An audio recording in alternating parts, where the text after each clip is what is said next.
If you've been a viewer of my channel for some time, you might be familiar with my history of Sonic Robo Blast 2 series, which I recently just released a supercut version of. These videos exist because of my love and admiration for Sonic Robo Blast 2, but today I want to cover a different fan game and talk about the history of its development.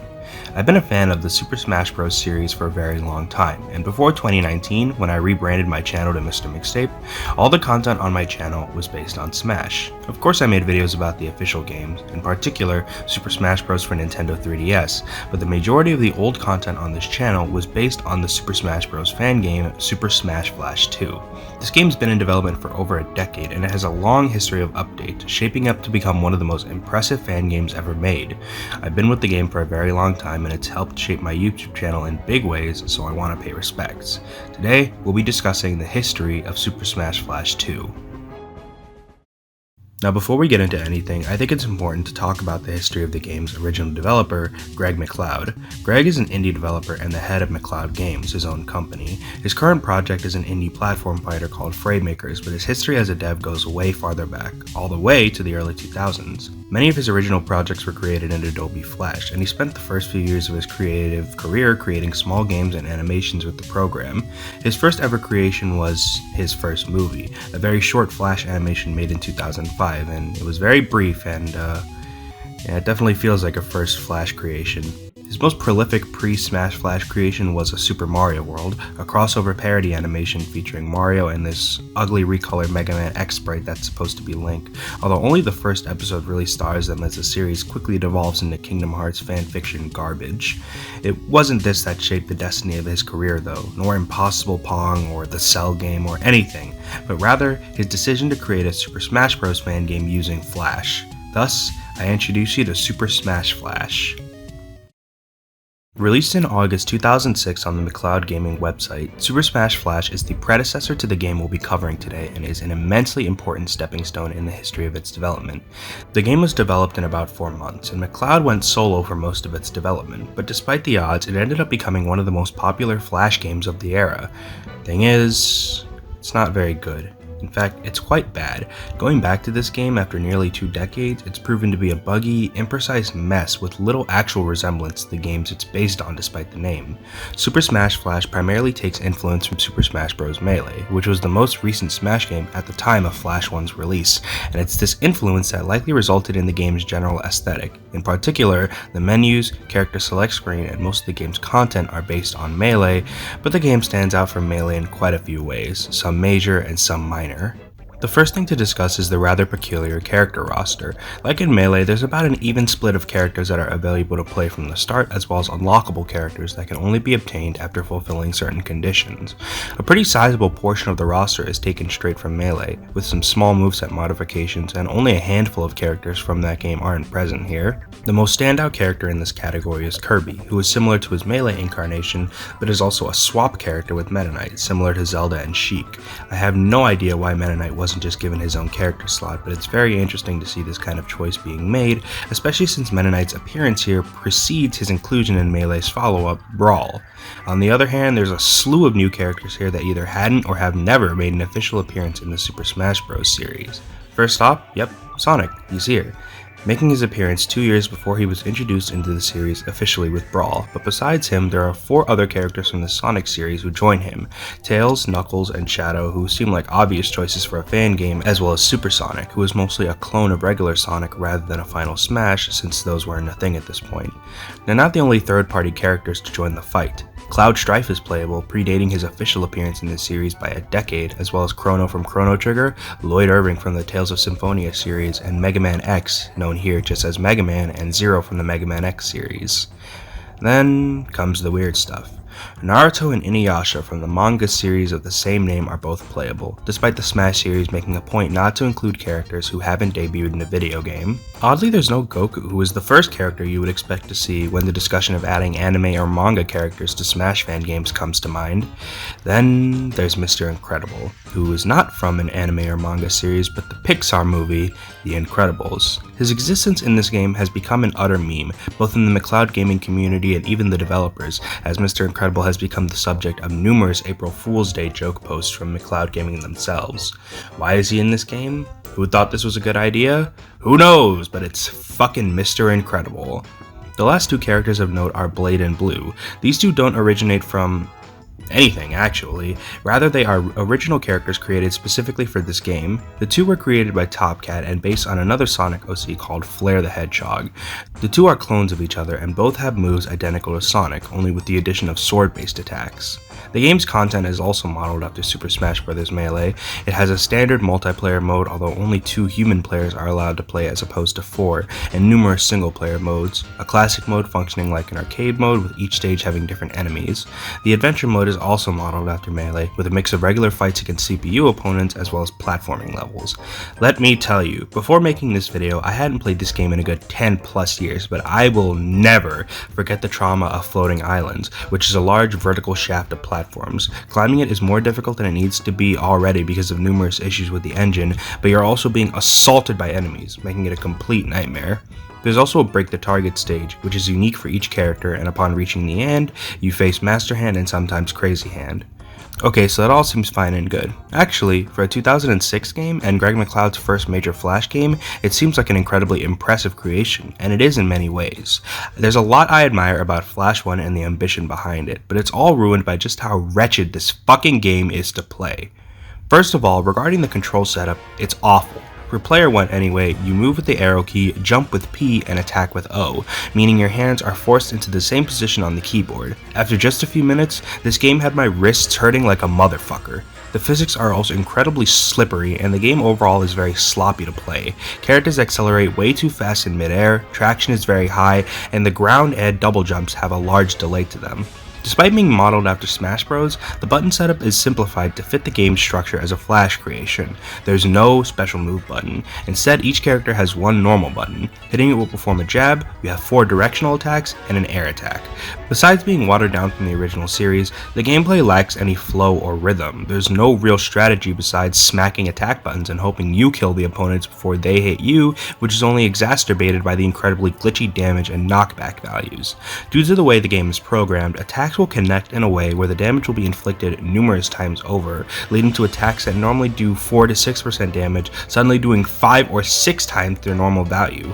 Don't be surprised if you see your damage suddenly spike to double or triple digits after taking just a few attacks. It happens all the time and it makes playing the game extremely frustrating, but if that wasn't bad enough, the knockback an attack does will sometimes get bugged, leading to attacks instantly KOing way before they have any right to. So yeah, Super Smash Flash hasn't aged very well. It may have been impressive in 2006, but it ultimately failed as a Smash fan game, with the gameplay and wacky roster catching the ire of many people. However, as any good creator would do, Greg McLeod took that as a sign not to give up, but to continue. A few months before Super Smash Flash's release, Super Smash Bros. Melee's successor, Brawl, was announced for the Nintendo Wii. The existence of Brawl was a big inspiration for McLeod following Flash 1's release, and due to massive fan demand, McLeod ultimately made the decision in September 2007, 1 year after Flash 1's release, to begin developing a sequel to it. Super Smash Flash 2 began development thusly, with McLeod asking members of his own forum, the McLeodGaming Forum, for assets to help with the game's development. Immediately, the biggest difference between Super Smash Flash and its sequel could be seen. Whereas the first game was released as a full product with all the content of the game available in the first revision, Super Smash Flash 2 was, and is, still in development after the first demo release. If you're familiar with Sonic Robo Blast 2, it's a similar release method, with the developers releasing demos to showcase the game's progress as time went on. Although much like SRB2, the game's structure changed quite a lot in ways most didn't anticipate. After over a year of development, the first demo of Super Smash Flash 2 was released. Ladies and gentlemen, I introduce you to Super Smash Flash 2 version 0.1a, the first version of Super Smash Flash 2. This demo was released on Christmas Day of 2007, a little over a month before Brawl's Japanese release, and was created to show off the improvements McLeod had made between the release of Flash 1 and the first Flash 2 demo. Despite being a demo, it already demonstrates numerous improvements over its predecessor. Speaking of the roster, it's obviously been cut down quite a bit from Flash 1 due to the nature of being a demo. 0.1a only has 4 characters, quite a large cut. Mario and Lloyd Irving returned with minimal changes from Flash 1. Mario's sprites have been altered to not be so uncanny and are now edited Super Mario World sprites. Kirby is the other returning character and is now flying solo, with no Meta Knight in sight. He also has a moveset that takes more direct inspiration from his official Super Smash Bros. Incarnations. The fourth character is a newcomer, the first for Super Smash Flash 2, Ichigo Kurosaki from the manga Bleach. His moveset is obviously original as he has no prior Smash appearances, but interestingly, he was actually the first character created for the game, as he appears in the original demo video for 0.1a that was presumably made prior to the release of the demo. He's also the most complete feeling character, to be honest. Flash 2 already demonstrates numerous improvements over Flash 1 from just the first demo. For one, 4 human players actually can participate in a fight this time around. The gameplay isn't really much better, and the engine still carries many of its progenitors' flaws, but a few scattered improvements have been made. Notably, smash attacks and special moves have been added. Characters don't have any tilt attacks, but the movesets of characters are much closer to the official games. The addition of special moves also gives characters more comprehensive movesets, and the gameplay is much less glitchy. Attacks no longer do insane damage in one go, and knockback is much less buggy. That being said, there are still some quirks, like how you can KO yourself at the top of the screen, which is easiest with Kirby thanks to his multiple jumps. You can also now shield and dodge roll, although the shield function doesn't have a different button in this game, and instead you activate it by pressing down down. Interestingly, final smashes are present in this game and they function similarly to how they do in Brawl, but since that game wasn't out just yet, there are actually some differences. Notably, they do not fly around the screen and only have to be picked up just like any other ordinary item. Kirby's Final Smash is identical to how it appears in Brawl, since it had already been officially revealed by Nintendo, but Mario's is completely different from what he uses in that game. Rather than the Mario finale, he instead undergoes a transformation into Fire Mario, changing his moveset and enhancing his special moves. Ichigo's Final Smash is also a transformation into his Bankai form, while Lloyd's is similarly a contact-activated attack like Kirby. The Smash Ball is the only item present. As far as stages, there's only 3. The Battlefield is a stage based on Battlefield, which is a stage that's been in every Smash game since Melee, but its appearance in this game is based on Super Smash Bros. Brawl. The other 2 stages are test stages, with white voids for backgrounds, no platforms besides the main arena, and the arena itself is just a giant green rectangle made in MS Paint. Overall, 0.1a is the first demo of SSF2, and it definitely feels like that. Overall, 0.1a is the first demo of SSF2, and it definitely feels like that, but I do think it's impressive in the way it demonstrates clear improvements over its predecessor, and it's a very competent start to SSF2's history.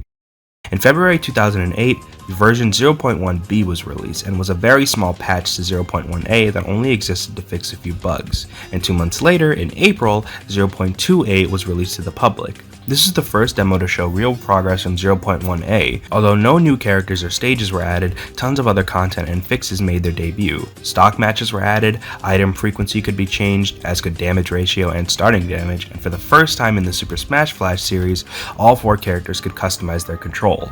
Mario was given the ability to charge his side special, Ichigo's down special was changed from Stun Slash to the Gazan, a downward plummeting sword attack that is still in his moveset to this day, and both Mario and Ichigo's final smashes were given time limits, which kinda sucks for Ichigo as his fully charged neutral special takes so fucking long to charge that before you can fire it off, the transformation is basically already over. Finally, a designated button for jumping and shielding were both added, overall making 0.2a a much more fluid experience with better gameplay, although there are still some quirks, like how there's no results screen. After finishing a stock match, the game will just remain on the screen, which means the only way to end stock matches is to have the timer run out. By this point in Flash 2's history, Super Smash Bros. Brawl had already been given a North American release, and it would quickly become influential to SSF2's development. SSF2 0.2b was released on June 27, 2008, and demonstrated an even more fleshed out engine with even smoother gameplay. Each character was given a back aerial attack, and Mario and Kirby's normals were changed to be closer to that of Brawl. In addition, Mario's side special was changed from Flood to the Cape from the official games, and Kirby's Final Smash was given the ability to pull in close by opponents. The last major change was that stock matches now end properly once only one opponent is standing. 0.2b was a major step in playability for SSF2, but it was also the last version of the game not to introduce any new characters or stages, as the next version of the game, 0.3a, would see the introduction of yet another character and stage. Final Destination was added, with its visuals based on Super Smash Bros. Brawl. As for the character, Sonic was added in this version of the game, returning from Super Smash Flash with a moveset based on his appearance in Super Smash Bros. Brawl. His sprites are a composite of sprites taken from Sonic Advance and Sonic Battle, and as you'd expect, he's the fastest of the available playable characters. His final smash involves a transformation into Super Sonic, although unlike Brawl, he retains his normal gameplay style and has a different, more powerful moveset. These are undoubtedly the most notable changes, but if you think Sonic and FD are the only major additions, you'd be mistaken, as 0.3a did a huge amount of adjusting to the presentation to make things more akin to the official Smash Bros. Games. Music was added to the character select screen as well as all the stages, with all the tracks being taken straight from Brawl. In addition, characters now have intro animations when matches begin, and they appear on revival platforms upon respawning after getting KO'd. Funnily enough, unlike the official Smash games, the platforms that the characters revive on are personalized and unique from character to character. Mario's is based on the revival platform from the arcade Mario Bros. Kirby's is the launch platform from Kirby's Adventure, Sonic's is the 7 Chaos Emeralds, Lloyd's is a Magna Technology platform, don't ask me what that is because I have no fucking clue, and Ichigo's is a platform made out of spiritual energy. This is a really cool feature, but unfortunately it was dropped in later versions. In addition, a dynamic camera was added, so the matches are no longer static in terms of visuals. Attacks can now clank, which cancels them out, and tilt attacks have been made much easier to perform. Also, air dodging was added, with behavior resembling how it functions in Super Smash Bros. Brawl, and the Smash Ball item also now behaves like it did in Brawl. 0.3a is even smoother gameplay-wise, and thanks to the addition of music and a dynamic camera, it's a much more comprehensive experience that feels like a Super Smash Bros. Game. I actually had a lot of fun playing this demo. It's very enjoyable compared to anything that came before it, honestly. Like the last two demos, it was followed by smaller patch releases, 0.3b and 0.3c, but they only adjusted bugs, and thus the amount of changes made is quite minimal. Following the end of 2008, version 0.4a was released on the very first day of 2009, and what better way to bring in the new year than with a new character, Link, with a moveset taken mostly from Super Smash Bros. Brawl. He's also the first SSF2 character to possess a tether grab, so that's cool. In addition, not one, but two new stages were added. Dreamland from the original Super Smash Bros. Was added under the name Wispy Woods, and is mostly just a clone of Battlefield, since the Wispy Woods tree blowing gimmick isn't present here. In addition, the gargantuan temple from Melee has been added, and its size gives you plenty of chances to run, but also numerous areas to fight.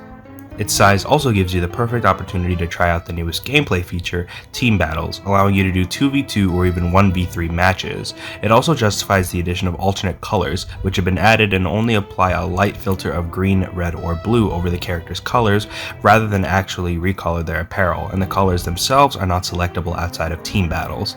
The visuals have also seen a slight touch-up, with the character select screen seeing the majority of the question mark slots removed. New character portraits have also been added during battle, and Mario's color palette was adjusted to resemble his more realistic color palette from Brawl. Finally, knockback effects have been added, making it much easier to see when characters have been sent flying. 0.4a is also notable for being the first demo to see the introduction of a new item, the capsule. Normally, it's supposed to release other items, but since no other items exist in this version, it serves no real purpose other than to be tossed. 0.4a was quite the substantial update, but the increased complexity of the game also spelled trouble for Greg McLeod.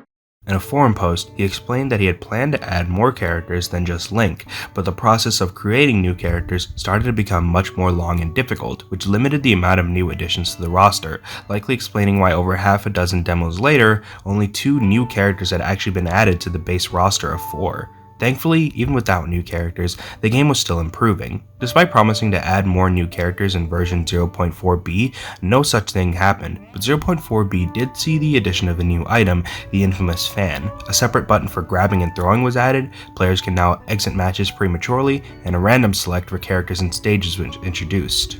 Also, more physics improvements, which is always nice to see. Demo 0.5a was released in June of 2009 and allowed yet another Super Smash Flash character to make their appearance in the sequel. Naruto made his return as the 7th SSF2 character, alongside the addition of the waiting room stage from Super Smash Bros. Brawl. Naruto is interesting as he has changed in numerous ways compared to Flash 1. In that game, he was based on his appearance as a child in the first part of Naruto and fought mostly using kicks and headbutts. Here, he's received new sprites based on the second part of Naruto, Naruto Shippuden. In addition, he has been given moves that utilize his ninjutsu techniques from the series, including the iconic Shadow Clone Jutsu and Rasengan. You might be shocked to learn that Naruto is actually not the biggest edition of 0.5a though. The blank title screen may be identical to previous versions, but the menus have been completely changed. First of all, there's new menu options for various modes, although Group is the only accessible one right now since Versus Mode is the only mode available to play at this point. The options menu itself, as well as the character and stage select screens, were totally redesigned, giving the game a much sleeker look that doesn't resemble an early beta. The 2 test stages were removed and every character now uses different renders for the select screen, which can also be seen in the HUD during battles. Also, we have our first resprite, which goes to the honor of Kirby, who now has a set of more detailed sprites that replace the stock ones from Kirby Superstar Ultra that he used prior, which is funny because in the original Super Smash Flash he used sprites from the original Kirby Superstar. He also received a color change, with his palette more resembling his visuals in Brawl. Also, a new announcer has been added. Demo.05b was another patch update, but shockingly it not only added new stages and items, but a new character, the second character to appear in SSF2 prior to his Smash debut. Mega Man drops onto the scene with his ugly ass sprites from Mega Man 7 and a moveset that kinda reminds me of Mega Man in Marvel vs. Capcom. By default, his neutral special is the Mega Buster and he can fire pellets or charge shots, but by using his down special, he can change it to various special weapons, like the Wheel Cutter and the Black Hole Bomb. His final smash allows him to fuse with Rush via the Super Adapter and become Super Mega Man, with the power of spamming fist projectiles like a dipshit. The 2 stages are both taken straight from the other Smash games, Mushroom Kingdom 2 and Green Hill Zone. Finally, the Beam Sword and iconic Home Run Bat have been added to the item rotation, making this quite a substantial update. Just like its progenitors, Demo 0.6 also only saw the introduction of one other character, Sora from the Kingdom Hearts series. Sora fights using a combination of magic attacks and physical strikes using his Keyblade, and his final smash features a cameo from Donald Duck and Goofy, who are reoccurring characters in his own games. In addition, not 1 or 2, but 8 stages were added, making this the largest selection yet, and surprisingly, most of them are original creations of McLeod, giving characters like Ichigo, Naruto, and Mega Man stages to represent their franchises. 3 new items were added, 2 replenishing items, the Maxim Tomato, as well as numerous less powerful restoring options grouped under the name Food. Joining them is the Pokeball, which allows whoever tosses it to summon one of a few different Pokemon to assist them. The biggest addition, however, was a new mode, which opened up the solo option in the game. Training Mode, which unfortunately was modeled after the Smash series training mode, but it is neat to see.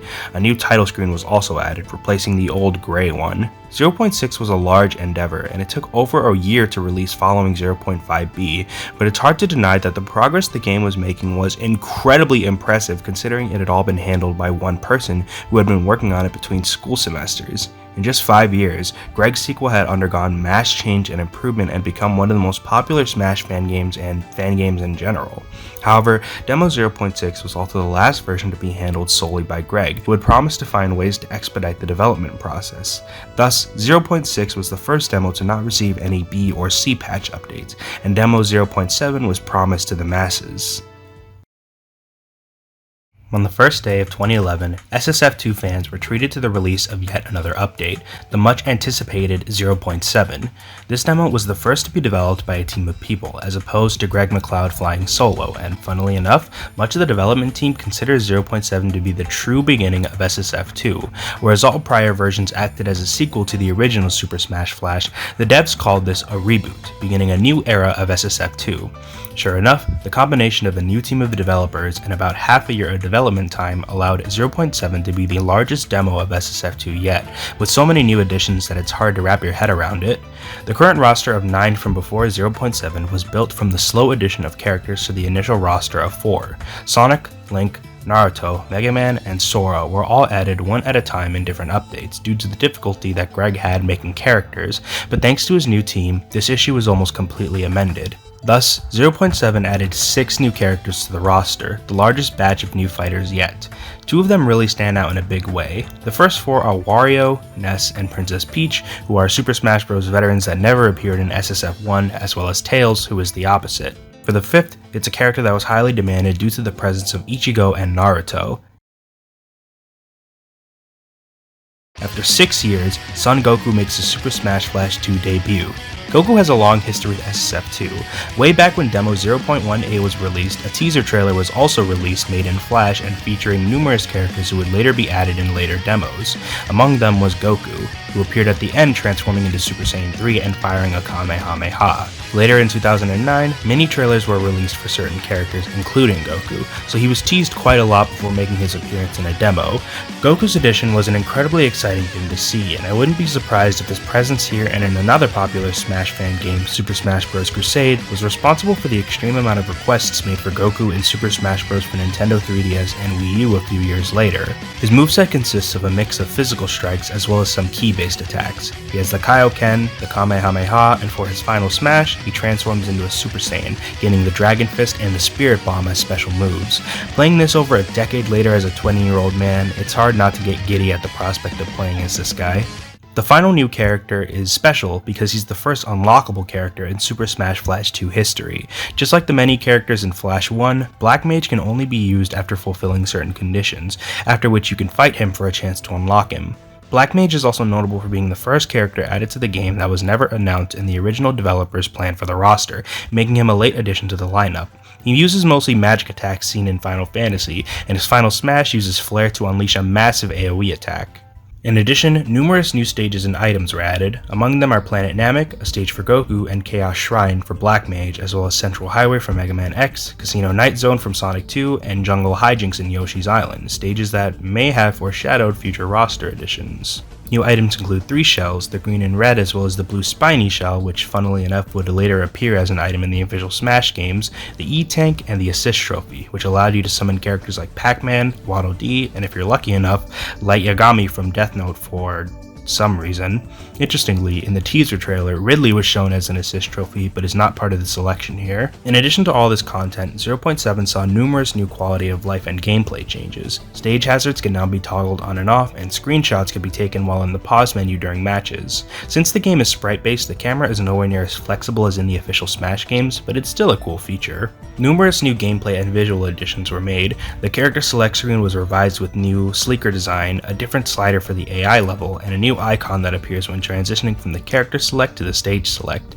In addition, characters now pose when being selected as opposed to appearing on the player cards in their idle animations. Also, finally, results screens have been added. The backgrounds are taken straight from Super Smash Bros. Brawl and they function accordingly, with the winner character posing in victory while the losers sulk and sometimes applaud. Interestingly, in the official Smash games, characters from the same franchise tend to share victory themes, but this is not the same in Flash 2. Mario and Peach, for example, have 2 different victory fanfares, with Mario's being the standard Super Mario Bros. Fanfare, while Peach's is taken from Super Princess Peach. Similarly, Sonic and Tails, the only other 2 characters in this demo to come from the same series, also have different fanfares.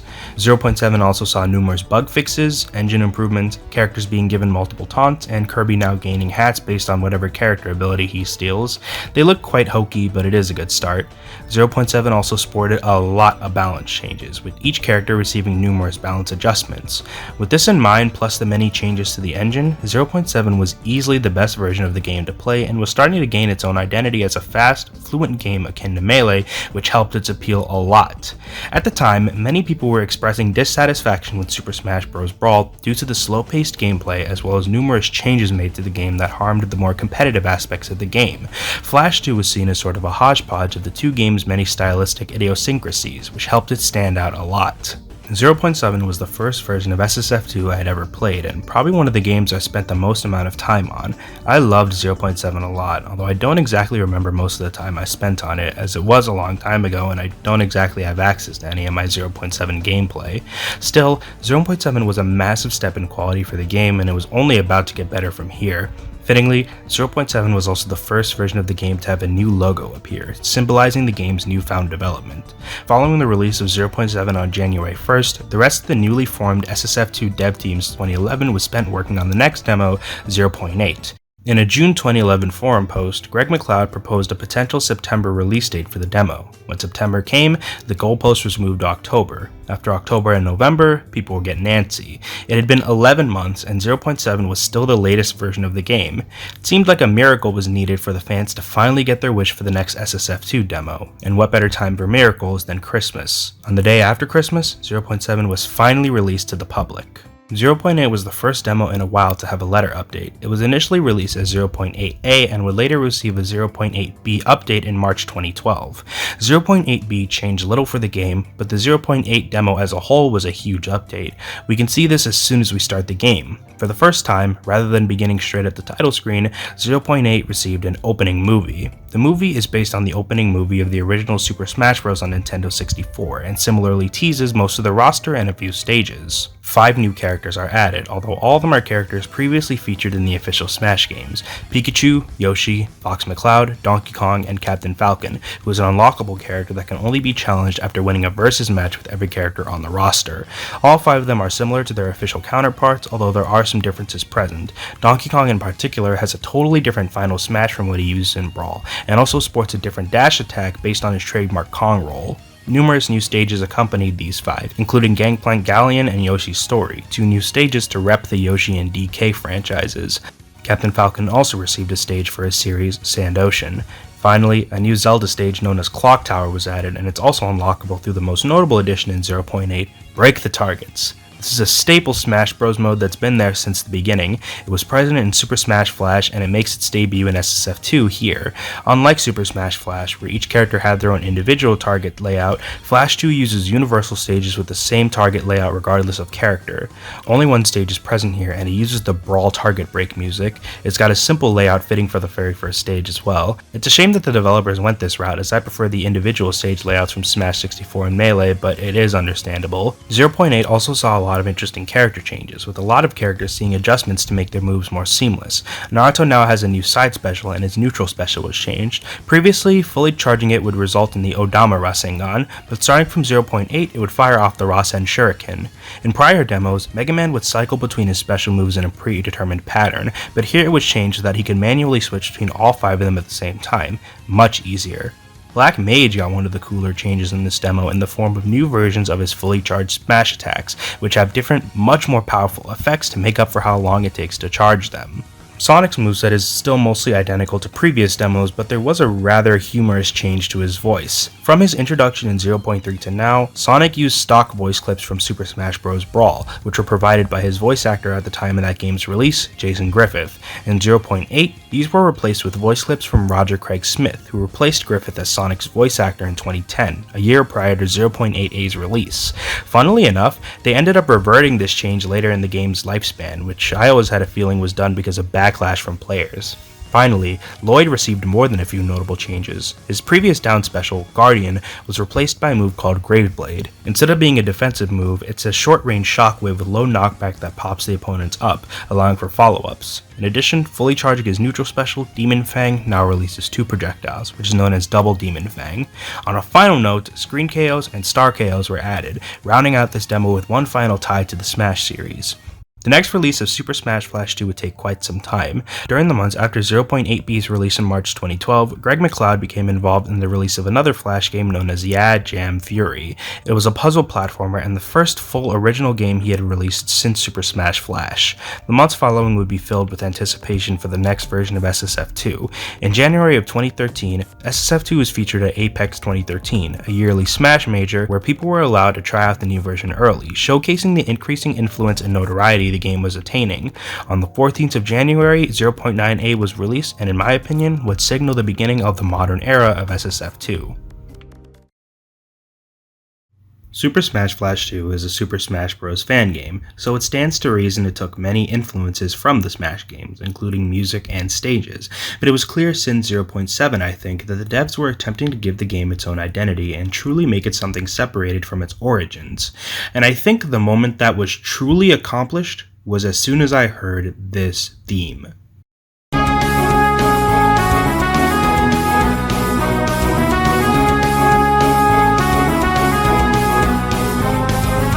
This was the new SSF2 theme, and it's pretty magnificent. The theme is also used as the basis for the new Battlefield song, and in my opinion, it's one of the defining aspects of all subsequent iterations of Super Smash Flash 2.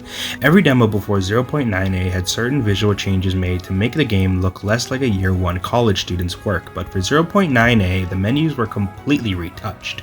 New menu icons were created, replacing the stock ones from Brawl. The background is no longer gray and sterile, and instead has somewhat of a spacey design. design. The stage select screen was separated, with original SSF2 stages and stages taken from the official Smash games put into two different categories, and the character select screen now sports completely new Super Smash Flash 2 original character portraits as opposed to stock character art, and the portraits look pretty good for the most part. A new opening movie was created, this one being based on Super Smash Bros. Melee's opening, so we haven't quite separated ourselves from the official series. Several new characters and stages were added to the roster. Samus and Jigglypuff were both added, almost rounding out the perfect attendance crew of the original Super Smash Bros. We're only missing Luigi. In addition, Meta Knight, Zelda, and Sheik were added, all returning from the original Super Smash Flash, as well as yet another SSF newcomer, Bomberman. The Super Smash Flash 2 Dojo was an old website that divulged information on many aspects of the game, and Bomberman's page claimed he was a surprise to all of us. Sure enough, just like Black Mage before him, Bomberman was never a part of the original planned roster, so his inclusion was a bit of a surprise, but a welcome one for sure.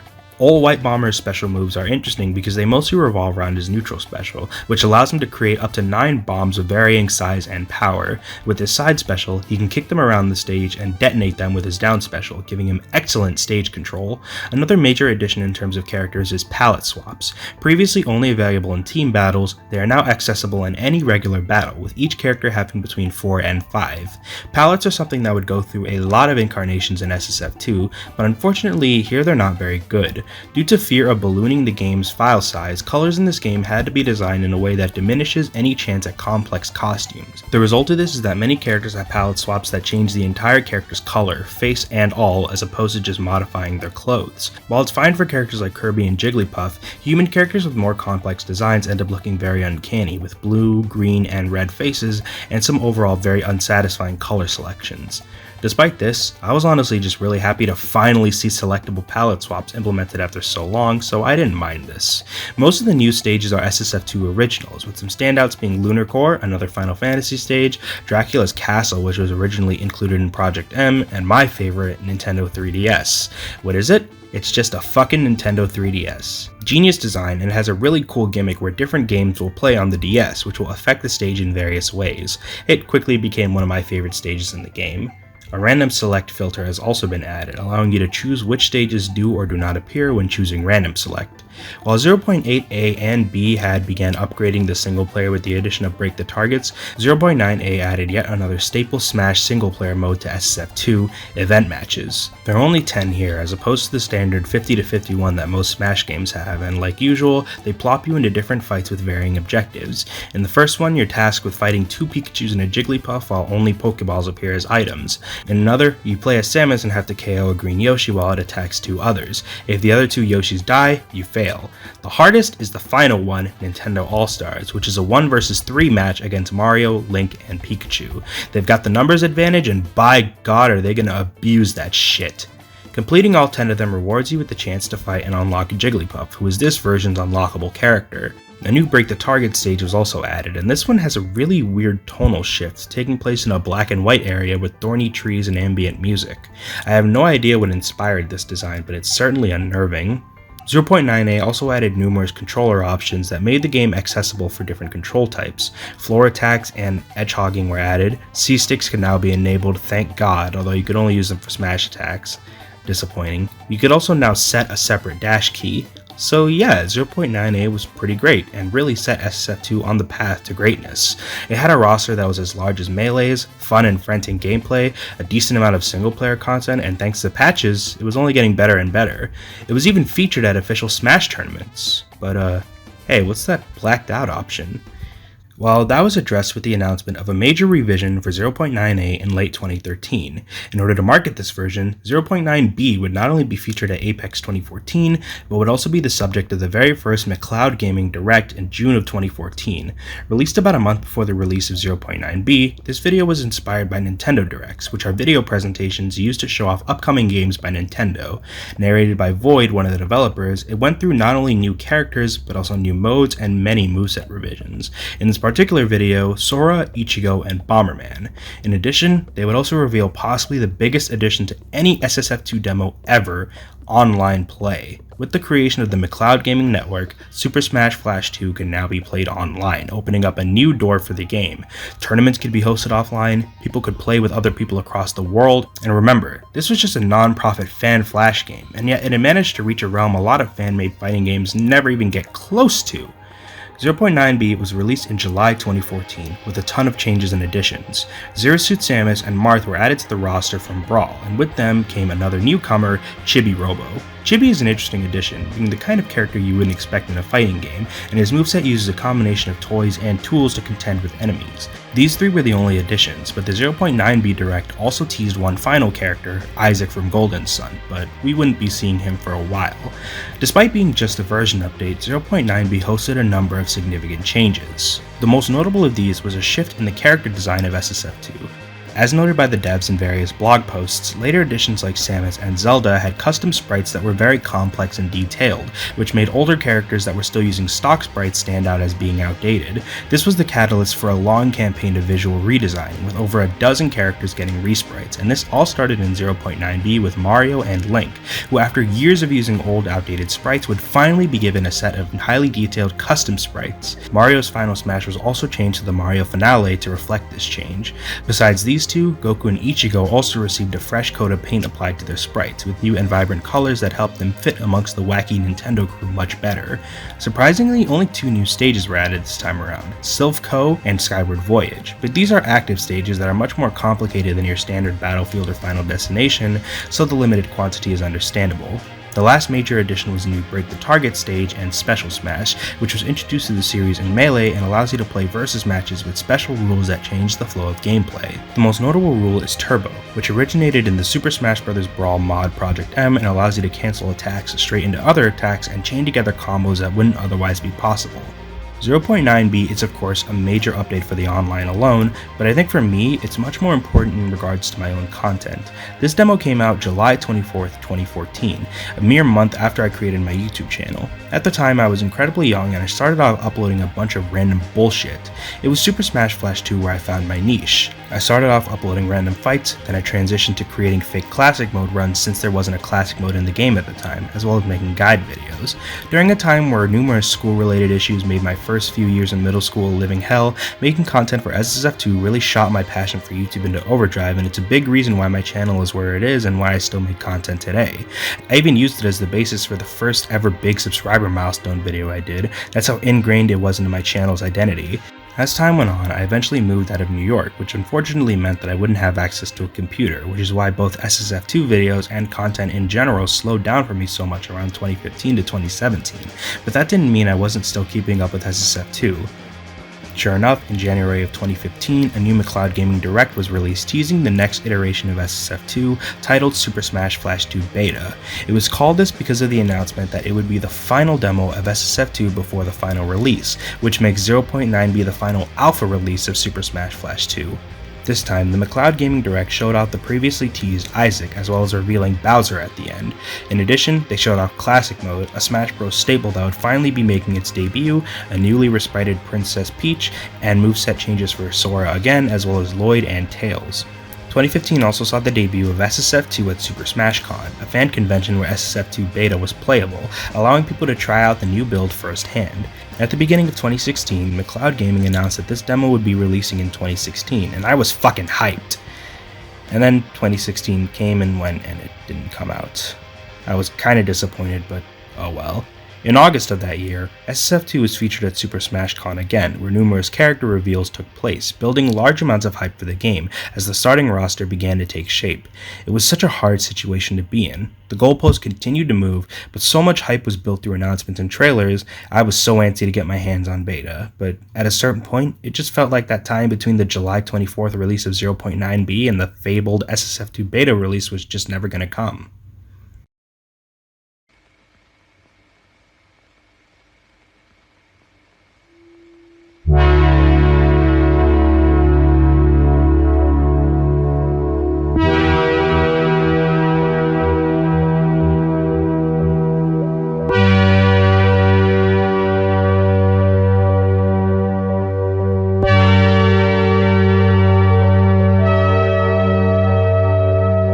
May 29th, 2017. At this point, I was gearing up to go start my freshman year of high school. That day almost seemed like a dream. After almost 3 years of waiting, 3 years of announcements, 3 years of endless speculation, May 29th, Super Smash Bros. 2 Beta 1.0 was released to the public. Words couldn't describe it, neither could actions. All I could do was sit down and play, experience the fruits of a solitary 34-month wait, and believe me, the wait was worth it. This version of Super Smash Bros. 2 Beta wasn't just a new release of the game, it was almost a complete new game. New art, new music, new characters, new stages, cast-wide balance updates, gameplay adjustments. Beta promised to be the last demo of SSF2, the beginning of the end of an era of over a dozen demos which all slowly shaped up a roster of 25, a primitive online mode, and a small selection of single-player content. All that was built over the period of a decade, and Beta was about to end this cycle with a fucking bang. As we've done previously, let's start with the new roster additions. 10. That's the amount of new characters added in this update. Keep in mind that before Beta, 0.7 held the record for most new additions to the roster with 6. Luigi, Bowser, Mr. Game & Watch, Falco, and Pit are pretty standard characters mostly based on their appearances in the official Smash games. Then there's the previously teased newcomer from 0.9b, Isaac. Isaac is an interesting fighter, battling with a combination of physical strikes, sword attacks, and magic which allows him to use pillars, vines, and glowy yellow pushy hands to assault his enemies. He's pretty neat. Pac-Man and Bandana D from Kirby were also added. These two stand out because they were originally assist trophies in previous versions of the game. While Pac-Man was made playable because of his appearance in Super Smash Bros. For Nintendo 3DS and Wii U, I couldn't find any word on the D, but it's always nice to have more playable characters than less. Then there's Luffy, the final new starter character. His inclusion was solely the result of massive fan demand. The SSF2 team is pretty insistent that after Goku, no new manga or anime characters would be made playable. Despite this, Luffy was one of the most requested characters to the point that people would make fake screenshots in order to create hoaxes around his inclusion, which dates back to demo 0.7, but thanks to these constant requests, Luffy was ultimately added as the 4th Shonen Jump character in SSF2. He fights using various gum techniques, which I guess is just the power of stretchy arms. I don't know, I don't read One Piece. With these 9 characters, the starting roster of SSF2 was completed after over 10 years of updates since Demo 0.03a. Besides these characters who are available from the start, a playable Sandbag was added as an unlockable character. Sandbag's inclusion was originally thought to be an April Fool's joke, but it was later confirmed that he would be joining the battle, with animations that were created from only 3 sprites, which allowed him to be finished in a week by just one developer, James Haddon. Sandbag is a joke character, possessing a wacky moveset and special moves that are ineffective but endearing, just as any joke character should be. His unlock method is also fittingly peculiar. He can be unlocked either by completing Classic Mode with random select, or by winning an online match against someone who has unlocked him, or won a match against the developer. Yeah, Classic Mode. We'll get into that later, but believe me, there's plenty of new single-player offerings. Besides the new character additions, most characters also received new art for the character select screen, and numerous characters were given new, more detailed sprites, which was a continuation of the campaign to give the entire roster more visual consistency that started with Mario and Link in 0.9b, and now extended to Princess Peach, Mega Man, Sonic and Tails, Wario, and in a later patch, Yoshi. Obviously there were also balance changes, but Beta also sported a decent amount of moveset changes, primarily thanks to the release of Super Smash Bros. For Nintendo 3DS and Wii U, which served as an inspiration for the redesigned versions of characters like Wario and Mega Man, as well as newcomers like Pit and Pac-Man. With all these new changes, SSF2 Beta's roster is not only incredibly expansive, now totaling 39, which actually puts it above the roster size of Super Smash Bros. Brawl, but every character has more depth than ever before, which strengthened the competitive community even more, and ultimately making it the most refined roster the game has ever seen. To support the newly augmented roster, 17 new stages and 17 new items were added. Most of the stages are unlockable. The standouts are Devil's Machine, an incredibly unsettling stage based on Earthbound, Pac-Maze, which is a kick-ass stage from Smash on the 3DS that didn't get brought back in Smash Ultimate for some fucking reason, Steel Diver, which is also the name of an item in Smash for 3DS and Wii U, World Tournament and Final Valley, which are new stages for Dragon Ball and Naruto respectively, and numerous past stages from Smash 64. Most of the new items are taken from the official Smash games, but there is one cool addition, the Master Ball. In Smash for 3DS and Wii U, the Master Ball simply releases more rare and powerful Pokemon than a standard ball, but in SSF2 it was reworked and now captures captures enemies, after which they can be tossed off the stage for an easy kill.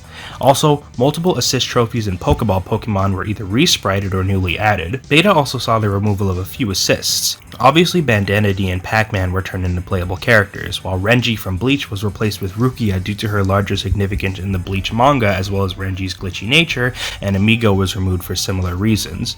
Light Yagami was cut due to his incredibly overpowered ability to instantly KO any opponent in sight, and since the developers couldn't find a way to suitably nerf him without making him worthless, Light got the axe. Despite these many new items, Beta notably launched with the Smash Ball disabled. This was due to the fact that many Final Smashes were removed or redone in the many updates to Beta released after the initial 1.0 update. Most of the ones that got removed were transformation Final Smashes, with Goku, Naruto, and Ichigo getting new Final Smashes that use more recent forms that were introduced in their series after their debuts, like Goku's Super Saiyan Blue and Naruto's Nine-Tails Chakra mode. Meanwhile, Super Sonic is still Sonic's Final Smash, but it was changed to be more identical to how it works in Brawl and later Smash games, where Sonic can fly around the screen and simply touching enemies hurts them, instead of fighting like a traditional character, and Mega Man's Super Adapter was also replaced with his Final Smash from Smash for 3DS and Wii U, Mega Legends. The music of SSF2 is something I haven't really discussed as the game used stock Nintendo music early on, but starting with demo 0.98, more original music started being composed for this game, and this culminated in Beta having over 140 new tracks created for its bevy of stages, which is really cool and further gives it more of its own identity. A new version of the main theme was composed for Final Destination, which was redesigned along with Battlefield. One of the things teased in the McLeodGaming Direct was a classic mode, and sure enough, after so many years, the mode finally makes its debut in Beta 1.0, but it was actually launched with a missing feature. Revealed in the Direct was the Para Roulette, which would inflict various negative effects on the players on higher difficulties, but it was likely not finished when Beta 1.0 was released, so the classic mode here is identical to the Smash series standard classic modes prior to Smash on the 3DS. I'm not huge on the SSF2 team's version of the iconic mode, mostly because they make the boneheaded decision of having your stock count based on difficulty, which just makes things arbitrarily harder for no real reason. To support this new mode, a fourth Break the Target stage was added, taking place in a small building with wooden platforms, but the devs also teased character-specific target stages to be added in a future update. Event mode was updated with over 30 new events added, totaling 51. While most of the events introduced in 0.9a were kept, Nintendo All-Stars was removed and instead All-Star Match events were created, with the character you fight being based on which demo they were introduced in, starting with the first 4 characters introduced in 0.1a and progressing all the way to the beta newcomers. In both Events and Classic mode, Master Hand makes his SSF2 debut as the boss of both Event 51 and Classic mode, with more detailed sprites than those seen in SSF1. The Classic mode also sports the introduction of another stadium mode, Crystal Smash, which is similar in concept to Break the Targets, but instead of targets, you have to smash purple crystals as fast as possible. Also debuting in SSF2 Stadium mode are Multi-Man Smash and Home Run Contest, 2 staple Smash Bros modes. Multi-Man Smash pits the player against silhouettes, which are darkened versions of Mario, Link, Pikachu, and Kirby, with various modes changing the condition to win, from beating 10 of them to beating 100 of them or trying to survive for long enough. Home Run Contest is a mode where you have to rack up as much damage on a sandbag before hitting it away with a home run bat and watching the son of a bitch fly. It was introduced in Melee and became one of the most popular modes in Smash, so its introduction is really not a surprise, but it is welcome. The final new mode added is not present in any official Smash games and is an original creation of the SSF2 dev team, and it's called Arena Mode. Arena is a group of minigames that use Smash's mechanics to deliver more unique gameplay experiences. It was released with the first mode teased in the McLeodGaming Direct, Sandbag Soccer, while a second mode called Sandbag Basketball was added in a later patch. Both of these modes use Sandbag as a makeshift sports ball and pit 2 teams against each other in a battle to score more points. In Sandbag Soccer, hitting Sandbag into your opponent's goal will score you 1 point, while Basketball adds basketball hoops to the mix. It's fun, especially Sandbag Soccer, which is genuinely addicting and I love it. The only real issue is the AI is kinda dumb. AI enemies will more often than not prioritize attacking over trying to score. Finally, 2 new modes were added to Special Smash. Metal Mode coats everyone in a shiny armor that makes them more durable, while Super Smash Flash Mode changes the gameplay completely and whacks out the physics to recreate the insanity of the original Super Smash Flash, and how appropriate. It may have taken almost 3 years, but Beta's huge amounts of improvements and new additions made it so that the long wait didn't even matter anymore. But despite being the best version of the game ever released, I actually didn't play a huge amount of Beta, nor did I make a ton of content on it. In between high school and my lack of a good computer, it ultimately fell out of my circle of interests. Hell, I made probably over 50 videos on SSF2, but only 2 or 3 were actually based on beta. It kinda sucks looking back, but of course that doesn't mean the game's story ended there. A little over a year after the initial beta release, Beta 1.1 was released. 1.1 was primarily a gameplay-focused update, with almost all the changes being mechanical adjustments to help create a smoother experience akin to Smash for Wii U and 3DS, although there was one more addition to the roster, Pichu, returning from Melee with a redone moveset to make it a more capable fighter. Following 1.1's release, SSF2 would feature at Super Smash Con once again, where the devs would take the opportunity to tease yet more characters and stages. There was a similarly tumultuous wait for Beta 1.2, especially with the roster additions that were teased, although like I said, I wasn't really following the game at this point, so it wasn't nearly as killer as the wait for Beta initially. Beta 1.2 is what I'd call the last major release of SSF2 that we've gotten so far, having fleshed out the roster once more with 6 new characters and adding more stages and modes. Ryu and Lucario, who are both Smash series veterans, were added, with movesets based on Smash for 3DS and Wii U, and joining them are Rayman and Crystal, who were commonly requested characters for Smash 3DS and Wii U as well as Smash Ultimate, which came out while Beta 1.2 was being teased. I was never huge on the Rayman train, but it is cool to see him, and I really enjoy how Crystal is designed. She feels like a good approximation of how the character would have been designed in an official Smash game, with moves inspired by Fox and Falco while not being too derivative. Waluigi, I never understood why so many people wanted him to join the Smash Bros roster, and his moveset here feels really bland and uninspired, which honestly only makes me feel even stronger about how bad of an addition to a roster he is. Simon Belmont was the last addition, and funnily enough, he was announced just 2 days after the world had learned that he would be joining the official Smash roster. Now, was that good or bad timing? Hard to say, but both Flash and Smash's Simon share similar moves using Simon's sub-weapon and Vampire Killer Whip. New stage additions include Thousand Sunny and Venus Lighthouse, finally giving Luffy and Isaac home stages, as well as new stages representing Kingdom Hearts and Star Fox. In addition, Kirby, Sora, and Ness all received new sprites. All-Star mode was added. This mode also originated in Melee and has you fighting the entire roster, and Stamina mode was added to the Versus selection, allowing you to fight with a more conventional health bar-esque percent meter. The UI was once again changed, including the menus and icons, as well as a new result screen with more cinematic victory animations. By far the biggest change brought to 1.2, however, was the alternate colors. As I mentioned much earlier in the video, color palettes in SSF2 were rather flawed because of the limitations of Adobe Flash, often having the character be colored over with a filter that changed their entire sprite in a way that created very uncanny costumes. With Beta 1.2, the devs finally found a way to overcome the limitations while not majorly affecting the file size, and because of this, the game was finally able to have proper alternative colors. 1.2's costume selection was not only expanded, but the costumes are so much more detailed and pleasing to the eye. They even reference other characters from their respective series. This was a long time coming. Proper alternate colors was something I always wanted to see in SSF2 since they were initially implemented in 0.9a, and it is so fucking nice to finally see this come to fruition. While not every character has received updated colors, we can assume a full refurbishment of the last few remaining characters who still use the pre-1.2 colors is still in development. With the release of 1.2, the SSF2 began an update release schedule that resulted in much more frequent updates, so SSF2 Beta 1.2 was constantly being updated throughout 2020. The last release of 2020 was the current version of SSF2 Beta 1.3. 1.3 adds 2 new stages, Butter Building and Fairy Glade, as well as the most recent addition to the roster, Ganondorf, who fights using a combination of moves from Super Smash Bros. Brawl, Ultimate, and Project M. 1.3 also saw numerous character updates, of course, with some like Isaac getting new animations, and this is the current version of SSF2 Beta, although obviously the game is still in active development. The last we saw of the game was a trailer released revealing a resprite and new alternate colors for Meta Knight, so it's clear they have a long way to go. So that was the history of SSF2, but before we wrap things up, I want to discuss some of the game's cut content that never saw the light of day or was removed from the plans for the game. Super Smash Flash 2 has been in active development for over 10 years now, and like with any game that's been worked on for so long, has seen its fair share of content that was removed, especially since a full team began working on the game around 2010. The game's development was sort of aimless before 0.7, but with the new structure that the game had taken on when it was rebooted, a lot of planned elements didn't make the cut. First up, cut characters. The roster of the game was finalized around 0.7, although there have been a few surprise additions, but numerous planned characters never saw the light of day. Back when Greg McLeod was developing the game himself, most of his original fan characters were going to be implemented. Blade and Blue from the original Super Smash Flash were both meant to appear, alongside Spike Man and Robo Ninja. The latter two were created by other McLeodGaming forum members, but the most notable fan-created SSF2 character was Azrael.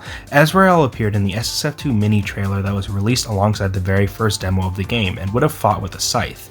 He and the other fan characters were all cut when the roster was revamped, leaving SSF2 with only previously established fighters from the realm of fiction, but even a few of those got the boot as well.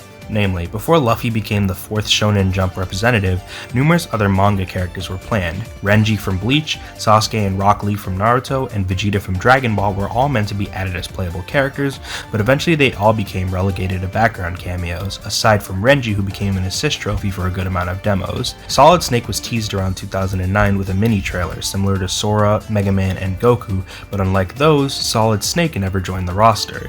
It's never been confirmed whether or not he's part of the planned roster, but given that the mini trailer was eventually made private on McLeodGaming's YouTube channel, it's very likely that Snake will never be joining the SSF2 roster. As SSF2 is a sequel to the original, it was planned to include many characters from its progenitor. Knuckles the Echidna, Shadow the Hedgehog, Cloud Strife, Kronos, and Mega Man X were all once slated to reappear. Mega Man X stands out the most as he was ultimately passed over in favor of his classic counterpart. He would have used sprites from the Model X armor for Mega Man ZX. Zero was also meant to join him as well. Finally, Diddy Kong, Riku from Kingdom Hearts, and Kratos from the Tales series all have images for early Final Smashes, indicating that they were planned too. While Diddy and Kratos have yet to be seen, Riku is currently an assist trophy.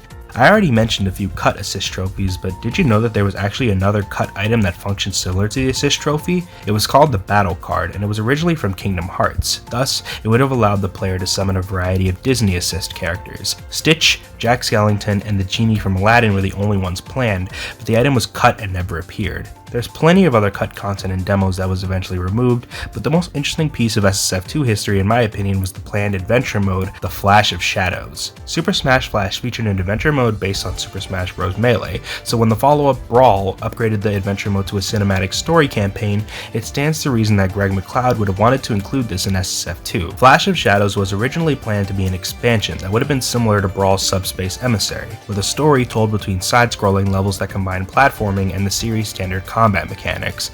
The actual story would have featured the characters of SSF2 joining together to defeat the antagonist, a villain named Umbra who went under the alias of the Shadowy Man and combined an army of minions called Q-Bots. The story was ultimately considered too absurd by the developers and writers. In the very early days of SSF2, mock-up photos and videos were made depicting events in the story, but as time went on and the idea of creating a story mode became both impractical and obsolete, the Flash of Shadows was readily abandoned until 2020, where it was revealed that the Flash of Shadows would be returning as an April Fool's joke. It was created by Friend Alias, a former developer of the game, and Lampshades the Shadowy Man, as well as the many cut characters of Super Smash Flash 1. So that's the complete history of Super Smash Flash 2. In 2007, Greg McLeod was a high school student who decided to create a 4-character demo to what many people considered one of the most ambitious Flash games of all time. Now he's moved on to bigger and better things, including crowdfunding his own indie fighting game known as Framemakers. He's carved a bright path through life, but he's also responsible for one of the most impressive fan games I've ever seen. What was once a roster of 4 is now 47. What was once an offline-only game now has a respectable online scene. And what was once a game that seemed just like childish wish fulfillment is now a testament to the hard work and incredible talent of dozens of people. I can't describe in great enough detail how much this game has shaped not only my past as a gamer, but as a YouTuber. Even though I haven't been following it much recently, I can still share my adoration and respect for the years of hard work that have gone into Super Smash Flash 2 and the SSF series as a whole.